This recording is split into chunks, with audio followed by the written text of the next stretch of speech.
Welcome back, guys, to Gene and GNS, and today what we're going to do is take this Nissan Sentra right here that we did earlier, and we had actually put some light tint on here. The customer actually would like to have a darker tint on it, so we're going to take this Luxe light wrap, which actually is a lot thinner material, which is a lot better, durable, and easier to work with, versus this Vivid, which we had currently used the last time, which is pretty thick.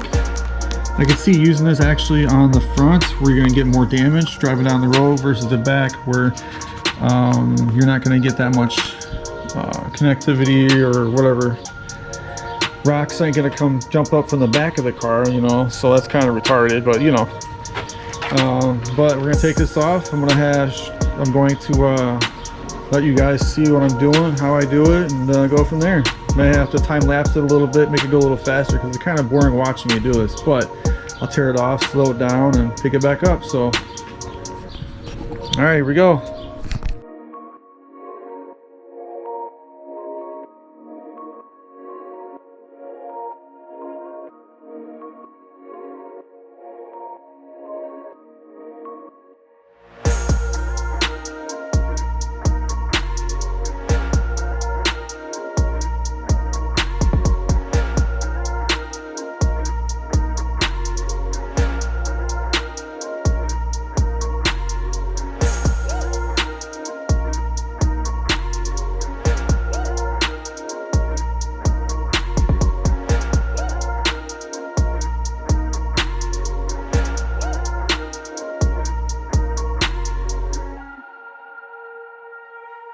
Alright, so we got it all taped up. I'm about ready to put the material on the car. So the reason why we put the tape on it is so that way the material doesn't stick to the body of the car. It's a lot easier to maneuver around. So here we go.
Alright guys, so here's what it used to look like. Pretty light. to now what it looks like now. So definitely darker. All the way up and around, tucked in, heated up. No issues, no nothing. So that's what it's gonna look like. So let me finish this up real quick. And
we did the chrome delete on this car a while back, and it looks like it's all holding up pretty good. There was a piece that looked like it was coming up, but I just replaced it real quick. So at least when I do the product, if I see a problem, I'm gonna come back and fix it for free, obviously. So over here, got a little issue right here. Let's fix it. So, but anyways, see you guys in the next video.